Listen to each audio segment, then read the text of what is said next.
She lies about everything. We are still listening in here. When we get to the next rant, we'll bring it back to you live. Meantime, let's get some analysis. Bring in former Los Angeles County GOP Vice Chair Siaka Massaquoi and America First Works Executive Director Ashley Hayek. Thank you both for coming on here.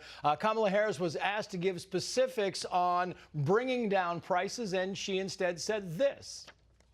When we talk about bringing down prices and making life more affordable for people, what are one or two specific things you have in mind for that? Well, I'll start with this. I grew up a middle-class kid. My mother raised my sister and me. She worked very hard. You know, I grew up in a neighborhood of folks who were very proud of their lawn. I mean, the bottom line is, Siaka, she gave the middle-class thing. She got it twice. Not one specific did she offer us. No, you know, what we're seeing here is the most dangerous woman in American history. She's selling and dealing people political fentanyl right now. And I'm afraid that if she gets into the Oval Office, we won't know what we have until it's too late and until it takes us out. We got to be very careful. Yeah. And we're now hearing from CNN's data guide that apparently the big bump that everybody was expecting Kamala Harris to get, actually, after the debate, didn't quite materialize. Here's him. Watch.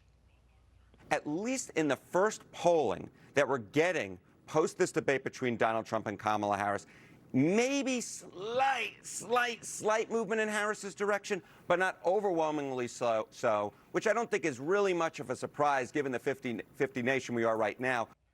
It's not a surprise because she didn't answer any questions, so that's why a lot of people didn't give her that bump, Ashley. Well, that's exactly right. And as she talks about her life story being so personal, this election is personal. Americans are having conversations at their kitchen table about being able to pay for groceries, filling their gas tanks, even being able to keep their homes. And then on top of that, there is a division amongst the Democrat base that is absolutely undeniable. We saw that Monday night as well, whether it's her energy policy, her flip-flopping on fracking, or if it's Israel, whether she's pro-Israel or pro-Hamas. You know, Americans want bold leadership. They don't want these political games. They don't want empty promises. And they're really tired of watching the country that they love so much just slip away from them. And that's what we're hearing on the ground, especially when you look at the policies. And you want to know where they stand. What do you stand on? What do you believe in? RCP average of battleground states. Put this up on the screen. Boy, Siaka, I mean, it could not be closer. You look at that across the board, and I think the biggest lead Trump has is like 1.3%. The biggest lead Kamala has like 1 point. This is a dead heat.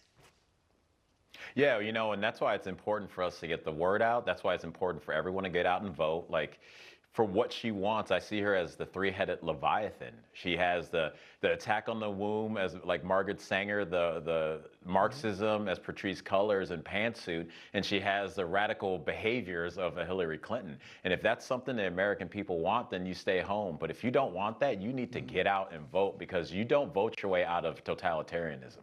And I don't want anyone to have to be on the other side of that. Here's a key thing. Reuters comes out and says some undecided voters not convinced by Harris after debate. With Reuters interviewed 10 people who were still unsure before they watched the debate. 6 said afterward they would now either vote for Trump or were leaning toward backing him. 3 said they would now back Harris, and 1 was still unsure how he would vote. I mean, when 6 in 10 are going to or leaning toward the former president, bad news for the vice president. That's right. And President Trump's message is... Sorry. No, that's okay. I was just going to say it's breaking through in communities that Democrats have long taken for granted. Hispanics, union workers, Black men, young voters, suburban families. And these are the forgotten men and women that President Trump always appeals to. Yeah. Ashley, Siaka, thank you. Go ahead, Siaka, very quick. Well, I was going to say, as Ashley mentioned, the Black community especially, they are literally being replaced in places like New York, Chicago, Oakland, and Los Angeles. And you don't get a camera in their faces, and if someone like myself says anything, we are attacked by a lot of their surrogates that tell them that you're not seeing what's happening. But they have a rude awakening coming, and people are sick of it, and the Black community is done, and we're going to see that in November. And somebody's got to speak the truth. Siaka, thank you. Ashley, thank you. We're back with the Nightcap crew. Kevin Cork, Marianne Rafferty, Houman Hamadi, Julie Hamill, Siaka Massaquoi, and Amber Duke. Tonight's topic, Debate Gate. Trump giving the biggest inclination yet since Tuesday's debate that he might be open to a second one with Kamala Harris, saying he doesn't think he needs to, but he might if he got in the right mood. So should he agree to another debate if the rules are fair? And of course, if it's right here on Fox. Kevin Corke, what do you think? If it's on Fox, absolutely. And just do it. If Just not, do it. Forget about it. Move on. Yeah. Let's see, Julie Hamill. It's a good question. The moderators need to be fair. The rules can be fair, but if the moderators are biased, it's not going to go well. But there were a lot of policy points that need to be hit on that NBC viewers and ABC viewers and MSNBC viewers need to see. Yeah. I think if you're going to fact check it all, you had better be very good. You had better be very fair, and you better be right. Siaka. Well, you know, like you said, as prize fighters do, it's usually the ones that get knocked out that want a rematch. So he doesn't have to do it, but if he does do it, I say he does it with you as the moderator, Trace, because you will just be fair and balanced. I love it. Yeah, I love that, Siaka, but we have actually two better and more prepared people called Brett Baer and Martha McCallum who are the best at this kind of stuff. Houman Hamadi. The Trump-Biden debate proved how consequential debates can be. And given after that, I think we need more debates, not fewer.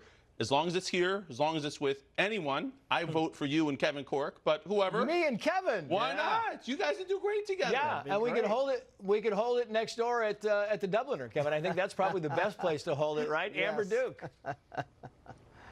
I don't think he has to. The polls have mostly stabilized. There hasn't been a big post-debate bump for either candidate. And a survey of 800 independent voters by JL Partners immediately following the debate found that Trump won on the two issues that matter most to voters, immigration and the economy. So if he really wants to put the nail in the coffin, then he can go for it. I think the American people would love to hear more, but it's not necessary for his campaign. Marianne. Yeah, I agree completely, and I think he should do another one right here on Fox. And Trace, I vote for you. Check it out. X, yes, 50-50 on X. How about that? Instagram, yes, 58 and 42. Christopher says, as they say in Spanish, no. Harold, he said, as long as it is with Fox. Otherwise, no, he's done too with biased networks. Chuck, yes, it will just show how much better a leader and visionary he is. Mandy, he has done debates and won. Move on. Diane, yes.